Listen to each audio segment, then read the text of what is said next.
Muy buenas noches, hermanos. El Señor los bendiga grandemente esta noche, una vez más, dando gracias al Padre en el nombre de Jesús por su misericordia, para que podamos dar inicio a este tiempo de estudio de uno de los cuatro evangelios que tiene una profundidad espiritual maravillosa, de inspiración del Espíritu Santo y escrita por el apóstol Juan, el Evangelio de Juan. Siendo cuatro los evangelios en el Nuevo Testamento, Mateo, Marcos, Lucas y Juan, los tres primeros, Mateo, Marcos y Lucas, tienen más o menos los mismos elementos. Por eso son llamados evangelios sinópticos, que pueden ser estudiados paralelamente. Amén. El cuarto evangelio, el que vamos a empezar esta noche, el Evangelio de Juan, tiene una particularidad muy interesante.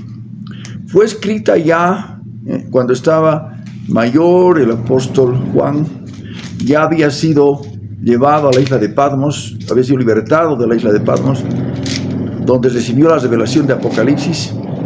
Ya a los albores de su edad le pidieron que escribiese este Evangelio de Juan.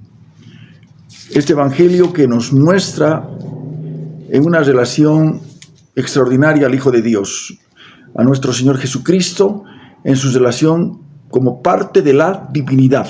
Amén. Es más, empieza precisamente el primer capítulo mencionando cómo el Verbo se hizo carne y habitó entre nosotros. Amén. Para empezar este estudio del Evangelio de Juan, vamos a orar. Padre, en el nombre de Jesús, una vez más te damos gracias, Señor, la oportunidad que nos das nuevamente de poder escudriñar tu palabra. Ciertamente, lámpara a nuestros pies tu palabra y lumbrera a nuestro camino. Gracias, Padre, gracias, Señor. Qué oportunidad más bella de acceder a tu palabra. Abre nuestros oídos espirituales, nuestros corazones, Señor. Sí, Señor. Danos la inspiración de tu Espíritu Santo, Padre Santo, la guía de tu Espíritu Santo para poder profundizar este evangelio que es tan bello y tan hermoso como es tu palabra, Señor. Gracias, Padre. En el nombre de Jesús. Amén. Amén. Amén. Evangelio de Juan, capítulo 1, versículo 1. La palabra del Dios Todopoderoso dice: en el principio era el Verbo, y el Verbo era con Dios, y el Verbo era Dios.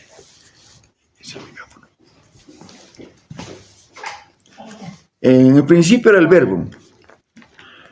¿A quién se está refiriendo? Precisamente a nuestro amado Rey Jesucristo. Cuando dice, en el principio era el Verbo, y el Verbo era con Dios, y el Verbo era Dios, esto de alguna manera nos hace recuerdo a las primeras palabras de el primer versículo de Génesis, capítulo 1, versículo 1, cuando dice: en el principio creó Dios los cielos y la tierra. Ahí encontramos la relación que el Espíritu Santo hace del Padre en Génesis y el Hijo en el Nuevo Testamento, en el Evangelio de Juan. Cuando dice que en el principio era el Verbo y el Verbo era con Dios y el Verbo era Dios. El verbo en el original griego significa palabra. Amén, palabra. El principio entonces era la palabra, pero la palabra personificada en Jesucristo el Señor. Da más pautas el versículo 2, cuando dice: este era en el principio con Dios. Versículo 3, todas las cosas, ¿no es cierto?, por Él fueron hechas, y sin Él nada de lo que se ha sido hecho fue hecho. Bien importante este aspecto. Bien importante este aspecto. En el principio era el Verbo, y el Verbo era con Dios, y el Verbo era Dios. Amén. Amén. Este era el principio con Dios. Todas las cosas por Él fueron hechas. Y sin Él nada de lo que ha sido hecho fue hecho. En el Antiguo Testamento habla acerca de la sabiduría de Dios que estaba con Dios en la creación. habla también acerca de la palabra mediante la cual Dios creó el mundo. Porque en Génesis capítulo 1 no encontramos que diga en la creación, en el primer día, segundo día, hasta el séptimo día, no dice, y Dios pensó, hágase la luz, y la luz se hizo. No, dice, el Señor dijo, hágase la luz, y la luz se hizo. Entonces, amén. Habla también acerca de la palabra mediante la cual Dios creó el mundo. Salvó al pueblo de Israel. En el Nuevo Testamento la palabra creadora y salvadora de Dios está presente en la persona de Jesucristo. El Verbo se convierte en un ser humano, ¿no es cierto?, cuando Jesucristo se hace carne. Amén. Gloria al nombre del Señor. Amén. Amén. Ahora bien, por ejemplo, en Génesis, que habíamos estudiado las cartas del apóstol Juan, en primera de Juan, capítulo 1, 2, vamos a repasar qué es lo que habíamos estudiado cuando estudiamos la primera carta del apóstol Juan. Primera de Juan, capítulo 1, versículo 1, lo que era desde el principio, lo que hemos oído, lo que hemos visto con nuestros ojos, lo que hemos contemplado y palparon nuestras manos tocante al Verbo. Es importantísimo ese aspecto que enfatiza Juan y que lo hemos también estudiado haciendo énfasis con frecuencia, el hecho de que el Señor Jesús vino en carne. El que confiesa que Jesús vino en carne es el Espíritu de Dios, pero el que confiesa que Jesús no vino en carne es el espíritu del anticristo. Es importante este aspecto de discernir.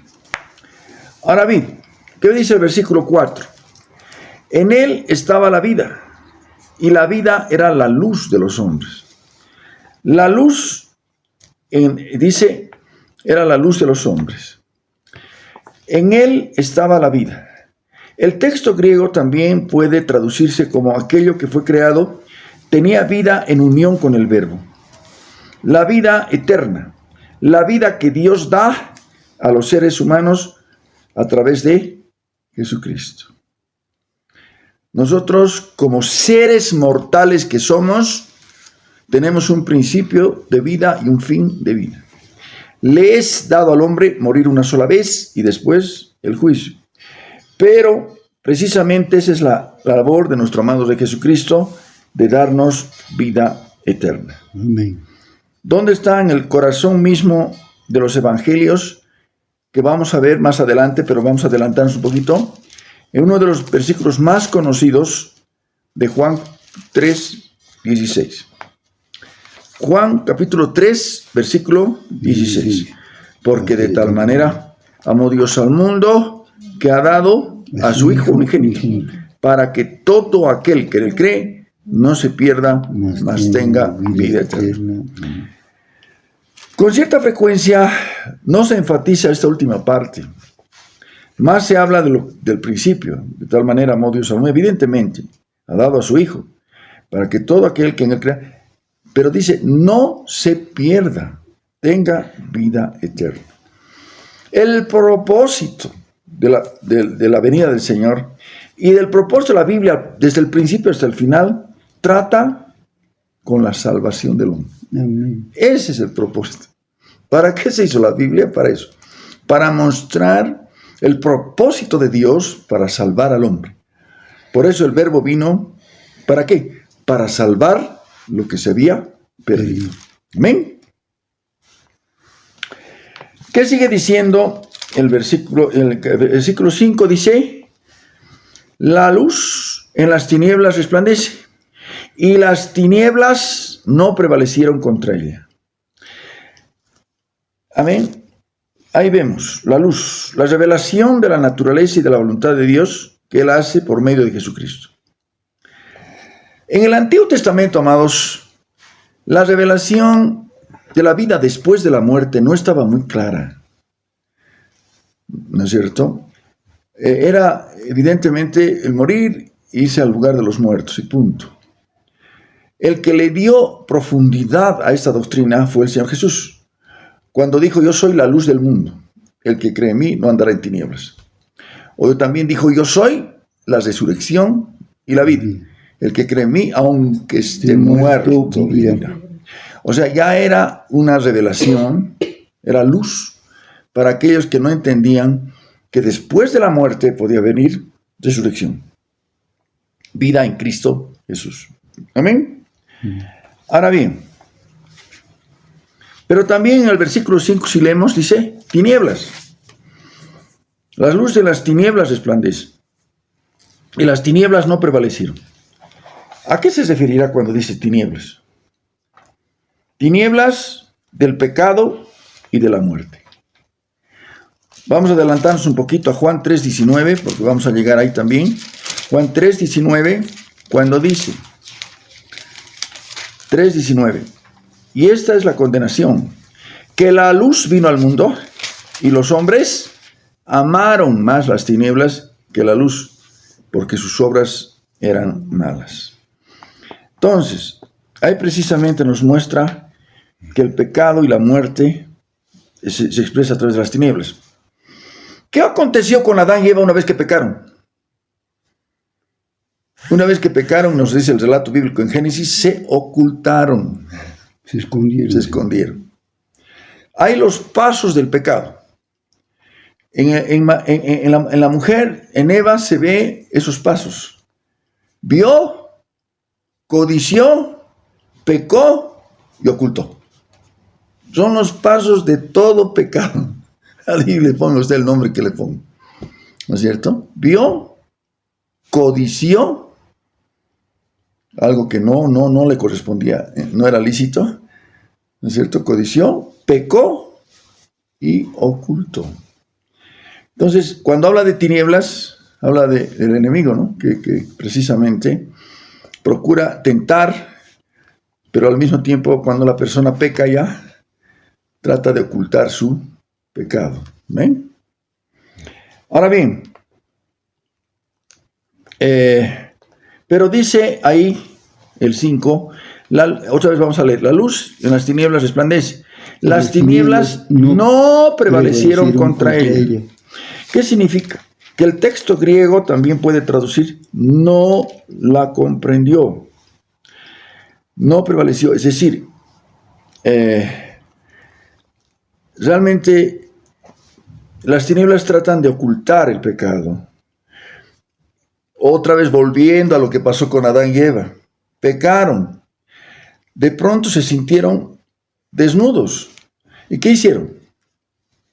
Tomaron para sí unas hojas y se cubrieron. Pero era algo que no era suficiente, ¿no es cierto?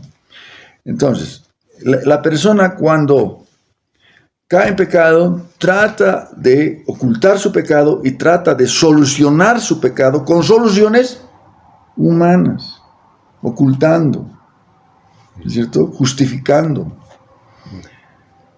Y eso no se entiende, esa persona no entiende todavía que esa no es la forma. La forma es arrepentirse, la forma es confesar y la forma es pedir que el perdón de Dios. Amén. La justificación que viene de Dios. Ahora bien, el versículo 9. Perdón, no estamos en... No. 5 estamos. 6, ¿no? Sí. Hubo un hombre enviado de Dios, el cual se llamaba Juan. ¿Quién es? Bautista. El profeta Juan el Bautista, primo del Señor, 6 meses mayor. Amén. Este vino por testimonio para que diese testimonio de la luz, a fin de que todos creyesen por él. O sea, preparó el camino para la venida del Mesías. Preparó el camino para la venida del Mesías. No era la luz, sino para que diese testimonio de la luz. Aquella luz verdadera que alumbra a todo hombre venía a este mundo. Amén. Venía a este mundo. Gloria a Dios. En el mundo estaba. Y el mundo, versículo 10. 1:10. En el mundo estaba y el mundo por él fue hecho. Pero el mundo no le conoció. Amén. El mundo no lo conoció. Ahora bien, en este punto, el mundo son las personas dominadas por el enemigo. ¿Qué nos dice la Escritura? Que el mundo impío, porque hay en un sentido el mundo físico, el mundo de las personas, ese es amado por Dios. Tanto amó Dios al mundo físico, personas, que dio a su Hijo amado Jesucristo para que todo aquel que en él crea no se pierda y tenga vida eterna. Pero hay otro, en otro sentido, es el mundo impío, el mundo entregado a Satanás. El mundo entero está bajo el maligno. Amén. Los valores del mundo impío son los valores que el enemigo va poniendo y que el hombre en su maldad, muchísimas veces sin darse cuenta, obedece a eso. Les decía el Señor a los religiosos: ustedes quieren hacer lo que vuestro padre quiere. Vuestro padre es el diablo. Él es homicida y él se hace homicida desde el principio. A mí me quieren matar ustedes están haciendo lo que quiere el diablo. Cada uno de nosotros que ahora estamos en el Señor, gracias a Dios, estuvimos todos, y eso así lo aceptemos o no, estuvimos bajo la potestad de Satanás. Sí, así es. Como está ahora el mundo, ¿no? Como está el mundo impío. ¿Qué hizo el Señor a través de la predicación? De la potestad de Satanás nos trajo a la luz, que es en Cristo Jesús, perdón de pecados y herencia entre los santificados. Amén. Amén. Gracias a Dios. Ahora bien,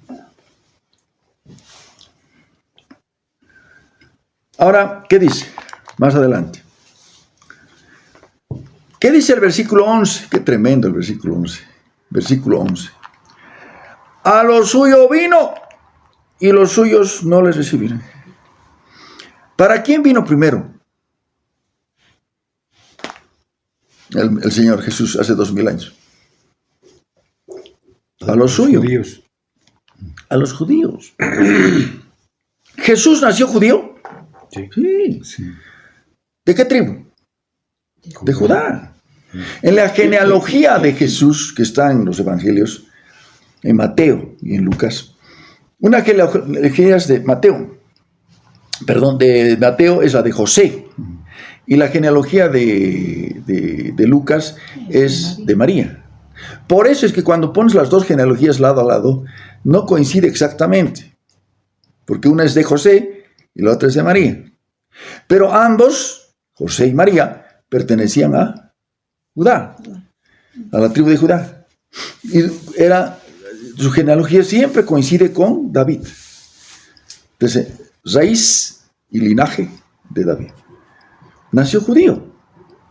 Primero vino por los judíos. A lo suyo vino. ¿Y los recibieron? No, no los recibieron. Y no los recibieron. Pero ahí está. Mas a todos los que les recibieron, a los que creen en su nombre, les dio potestad de ser hechos hijos de Dios. Ahora bien, vamos a compartir un poquito esto. Hechos hijos de Dios. En el Antiguo Testamento, el Señor había prometido a Israel que iba a enviar al ungido, al enviado, que iba a ser el que los libertaría, su libertador, que iba a ser el redentor de ellos, el Mesías Jesucristo, el enviado del Padre. A lo largo de los siglos, en las familias judías, a los pequeñitos se les decía que iba a llegar el Mesías, iba a venir el Mesías, iba a venir el Mesías. Y ahí está el personaje que un día compartimos de Simeón, que lo fue esperando también como otros, pero él anhelaba su venida, Simeón, ¿no? Conocerlo, tenerlo. Y claro, entonces como había ese corazón en Simeón, el Señor vio eso y lo guió una mañana por el Espíritu Santo. Amén, sí, Y le dijo que vaya al templo. Se apuró ahí, se alistó, se va al templo, y hay parejas de esposos que entraban y salían con sus bebés porque tenían que cumplir ¿no es cierto?, la ley ceremonial que se ofrecía al varón. Y se ofrecían, las personas de escasos recursos ofrecían tórtolas o palominos. Y eso ofrecieron ellos, José y María. Estaban en eso, pero había un montón. Pero el Espíritu Santo lo guía a Simeón para que vaya donde José y María. Y le pide que por favor lo pueda portar al bebé. Lo porta en sus brazos al bebé, lo mira, dice, ahora sí. despide a tu siervo en paz. Han visto mis ojos la salvación de Israel. Había visto al Mesías bebecito, ¿no? Amén. Amén. Entonces, a lo suyo vino, pero lamentablemente la mayoría de los suyos no le recibieron. Pero dice que a los que creen en su nombre, les dio la potestad de ser hechos hijos de Dios. El único que podía haberse dirigido al Padre directamente como Padre era el Mesías, el Hijo de Dios. Jesucristo. Cualquier otro que haga eso era blasfemia. Tenía que llegar el Mesías y el Mesías tenía que dirigirse al Padre, como Hijo de Dios. ¿No es cierto?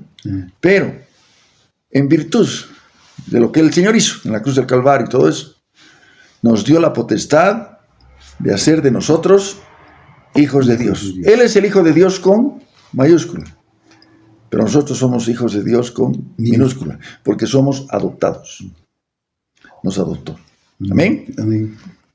Ahora nosotros también podemos dirigirnos a Dios como Padre.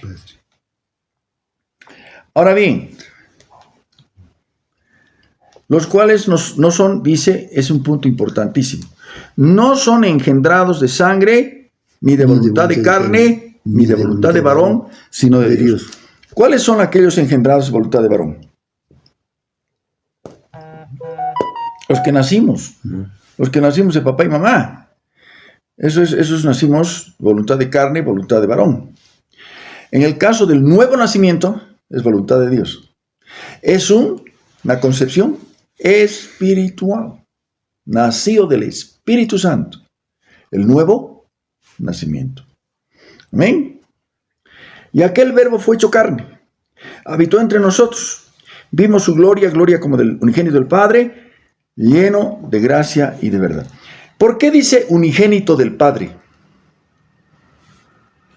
Porque es el único hijo con ese atributo divino. Nosotros somos hijos, pero es con minúscula. El único que tiene atributo divino es el Hijo con mayúscula, el Hijo de Dios. Es el único de los únicos. Jesucristo. Jesús en la parte humana. Cristo en la parte divina. Jesucristo, Jesús. Amén. Amén. Entonces, Cristo significa Mesías. Jesús es precisamente el Señor, ¿no? Señor Jesús. Ahora bien,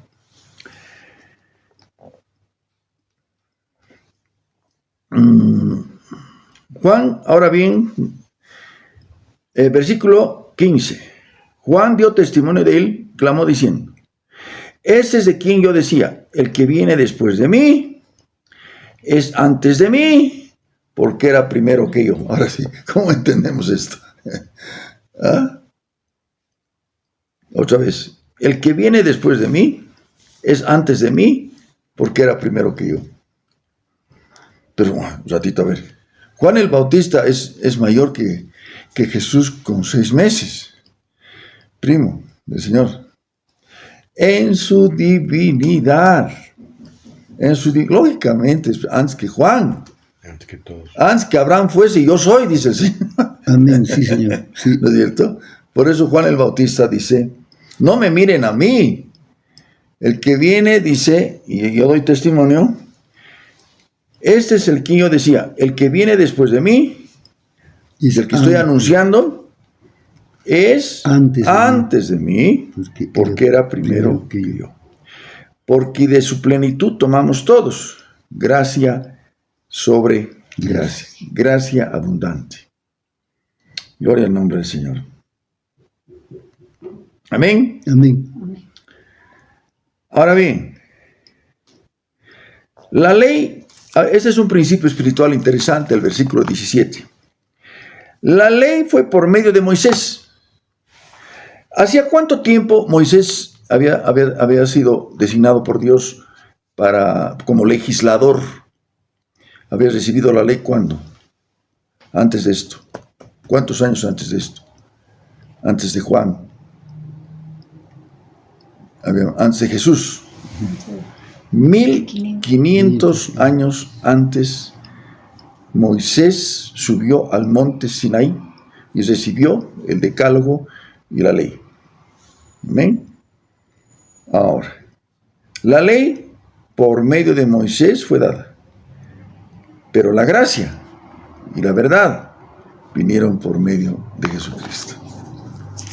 ¿Cuál fue el propósito? Poner en vigencia una nueva dispensación, la dispensación de la gracia. Amén. A Dios nadie le vio jamás. El unigénito Hijo que está en el seno del Padre, Él le ha dado a conocer.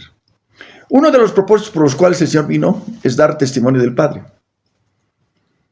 Los discípulos muchas veces no entendían esto. ¿Qué le dijo uno de ellos? Una oportunidad. Maestro, muéstranos al Padre y nos basta. Yo estoy Tanto tiempo estoy con ustedes, Felipe. El que me ha visto a mí, ha visto al Padre que me envió. Él dio testimonio del Padre. Amén. Amén. Amén. Continuamos, hermanos, en el versículo 19. 1:19. Este es el testimonio de Juan. Cuando los judíos enviaron de Jerusalén sacerdotes y levitas para que le preguntasen, ¿tú quién eres? Dice, confesó y no negó. Confesó, yo no soy el Cristo. Y le preguntaron, ¿qué pues? ¿Eres tú Elías? Dijo, no soy. ¿Eres tú el profeta? Y respondió, no. En este punto hay algunos que andan diciendo, ¿por qué ha mentido? Porque es profeta Juan el Bautista. ¿Eres tú el profeta? Y dijo, no. No estaba mintiendo. Juan se estaba refiriendo a uno de los títulos mesiánicos del Antiguo Testamento. En el Antiguo Testamento el Señor le habló a Moisés y le dijo, varón profeta os levantaré en medio vuestro. El ungido también, o el Mesías también era conocido como el profeta. Iban a venir varios profetas, pero el profeta es Jesucristo el Señor. El profeta con mayúscula. ¿Amén? ¿Dónde está eso en el Antiguo Testamento? Deuteronomio, capítulo. En el Antiguo Testamento encontramos un pasaje. Las Escrituras. Deuteronomio, capítulo 17. Amén. Amén.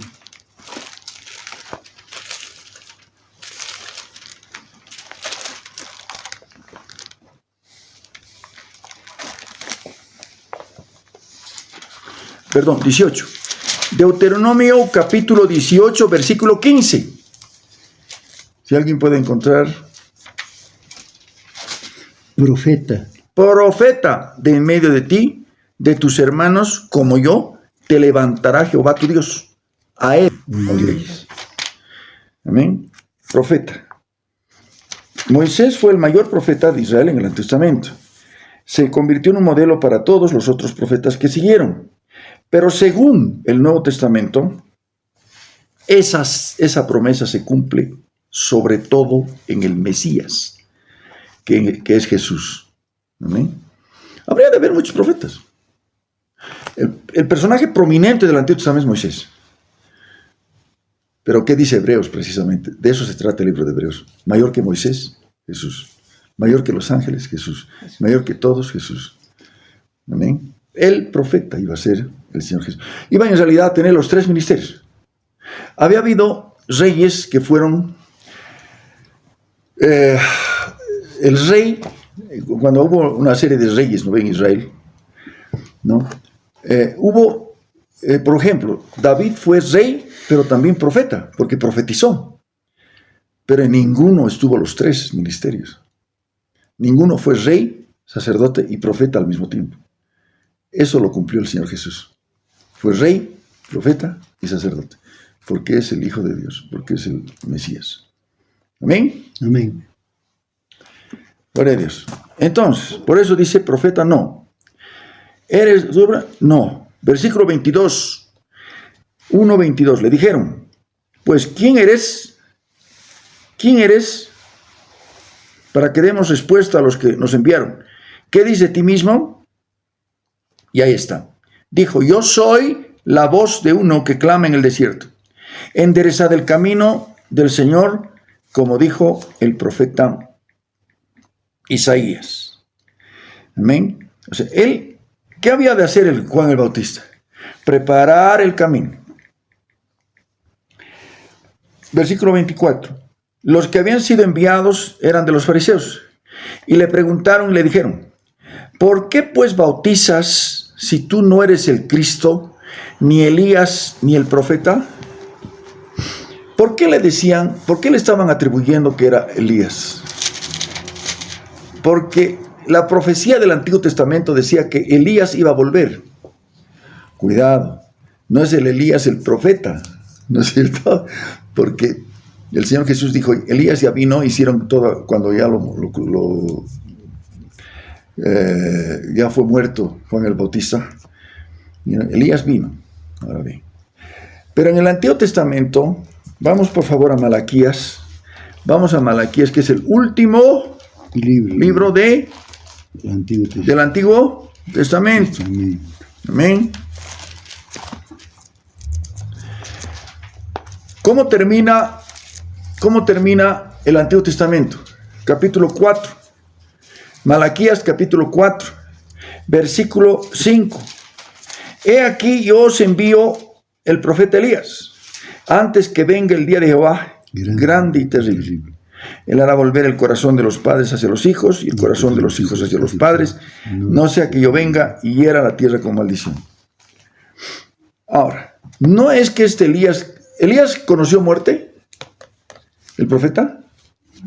No, fue llevado en un torbellino al cielo, ¿no es cierto? Ahora bien, Elías, cuando apareció Juan el Bautista, se cumplió lo que dijo la profecía, que vendría Elías, pero no el Elías, el profeta físico, sino vendría en el espíritu de Elías, compromiso total y santidad radical.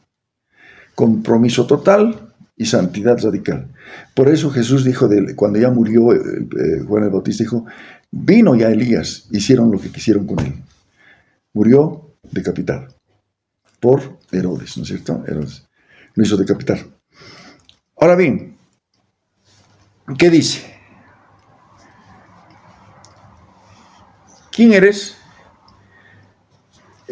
Vamos a versículo 26.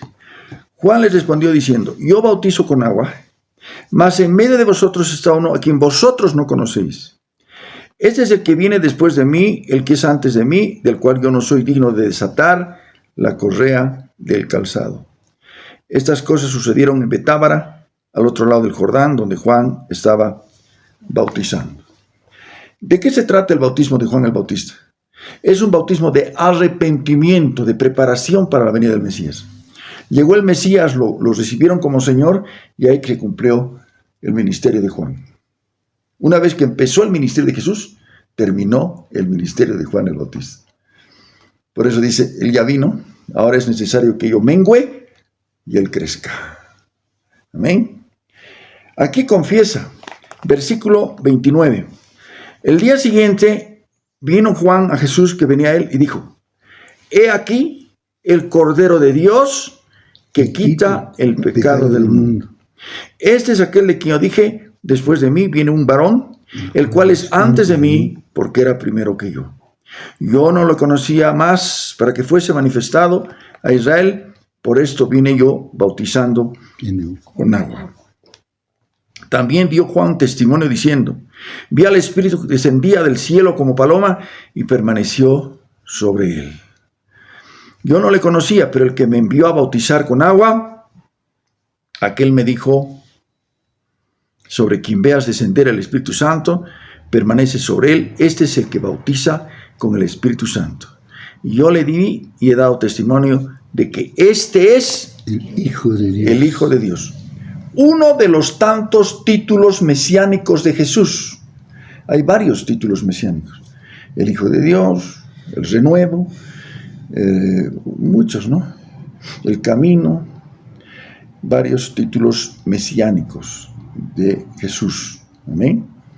En otros es el Hijo de Dios. Es el único Hijo de Dios con mayúscula, el Mesías. Lo que Adán falló, por la desobediencia de un hombre, entró el pecado en el mundo. Por la obediencia de otro vino la salvación. Amén. Pero tuvo que ser probado en todo. Pero lo han probado en todo. El enemigo lo han probado en todo. De las tentaciones más pequeñas hasta las más grandes. Y en todo fue victorioso. Amén. Por eso fue el sacrificio perfecto. Amén. Vamos. El versículo 35. El siguiente día otra vez estaba Juan y 2 de sus discípulos. Mirando a Jesús que andaba por allí, dijo: He aquí el Cordero de Dios. Le oyeron hablar los 2 discípulos, ¿no es cierto? Y siguieron a Jesús. Volviéndose Jesús, viendo que le seguían, les dijo: ¿Qué buscáis? Ellos le dijeron: Rabí, que significa maestro, ¿dónde moras? Y les dijo: Venid y ved. Fueron y vieron donde moraba y se quedaron con él aquel día, porque eran como la hora 10. ¿Qué hora es? ¿Qué hora es? La hora 10. 4. La hora primera era 7 7. de la mañana. 8, segunda. 9, 3, 10, 11. 5 de la tarde. Exactamente. Amén. Andrés, hermano de Simón Pedro, era uno de los 2 que había oído a Juan y había seguido a Jesús. Este halló primero a su hermano Simón y le dijo: Hemos hallado al Mesías, que traducido el Cristo. Le trajo a Jesús. Mirándole Jesús dijo: Tú eres Simón, hijo de Jonás. Tú serás llamado Cefas, que quiere decir Pedro. Y ahí empieza a escoger a sus discípulos. Siguiente día quiso Jesús ir a Galilea y halló a Felipe y le dijo: Sígueme. Felipe era de Betsaida, la ciudad de Andrés y Pedro. Felipe halló a Natanael y le dijo: Hemos hallado a aquel de quien escribió Moisés en la ley, así como los profetas, a Jesús, el hijo de José de Nazaret. Entonces, no solamente Moisés había anunciado al Mesías, sino también los profetas. Por siglos, generaciones esperaron la venida del Mesías. Amén. Ahora bien, es interesante este detalle en la Biblia. A ver, vamos a leer otra vez el versículo 45. Felipe halló a Natanael y le dijo: Hemos hallado a aquel de quien escribió Moisés en la ley, así como los profetas, a Jesús, el hijo de José. ¿De dónde? ¿De dónde? De Nazaret. Nazaret era una aldea menospreciada. Por eso lo que sigue dice 46, Natanael le dijo: de Nazaret puede salir algo bueno.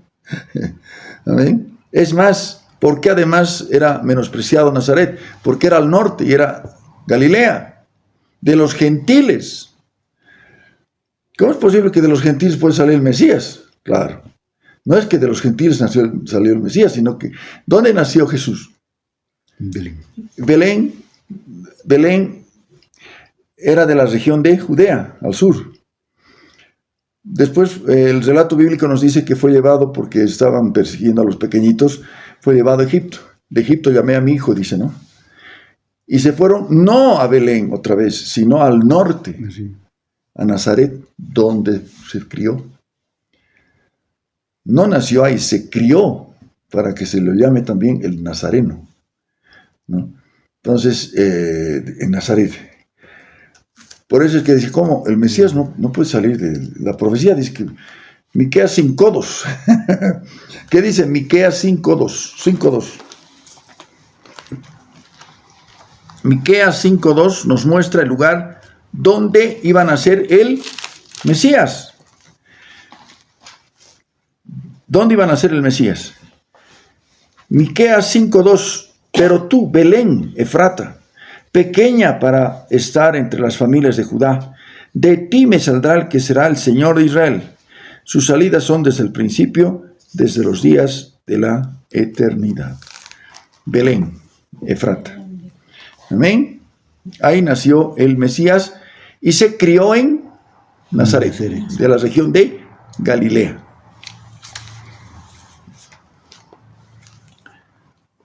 Ahora bien, versículo 47, ¿qué dice? Cuando Jesús vio a Natanael que se le acercaba, dijo de él: he aquí un verdadero israelita en quien no hay engaño. Versículo 48. Le dijo Natanael, ¿de dónde me conoces? Respondió Jesús y le dijo, antes que Felipe te llamara, cuando estabas debajo de la higuera, te vi. Una costumbre frecuente de los judíos era utilizar la higuera. Bajo la higuera se echaban para estudiar, para orar. Era una característica. Entonces, cuando te he visto bajo la higuera, es un judío. No hay engaño. ¿Amén? Dice, respondió Natanael y le dijo, Rabí, tú eres el Hijo de Dios, tú eres el Rey de Israel. Respondió Jesús y le dijo, porque te dije, te vi debajo de la higuera, ¿crees? Cosas mayores que estas verás. Y le dijo, de cierto te digo, de aquí en adelante veréis al cielo abierto y a los ángeles de Dios que suben y descienden sobre el Hijo del Hombre. ¿Cuándo aconteció esto? Cuando estaba orando a su papá. ¿Y aconteció?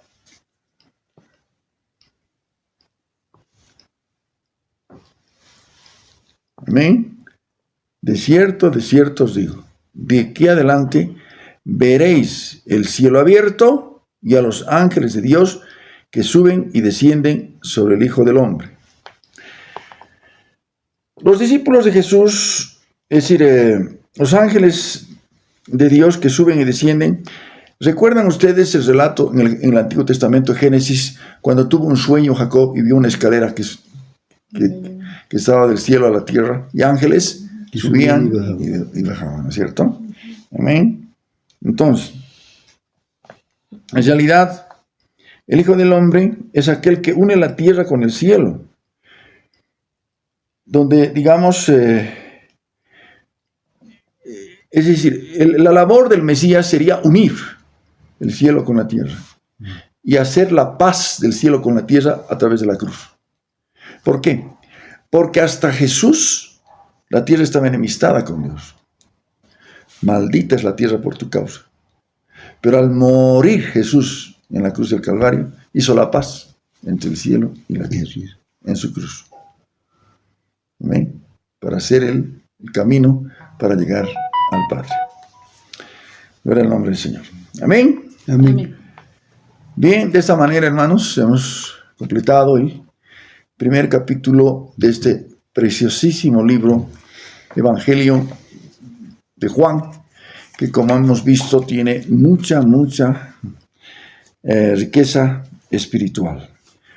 Vayamos leyendo el resto del Evangelio para adelantarnos y después poco a poco ir viendo los lunes conforme al estudio que estamos realizando. ¿Amén? Amén. Padre amado, bendito Dios, gracias te damos por este tiempo.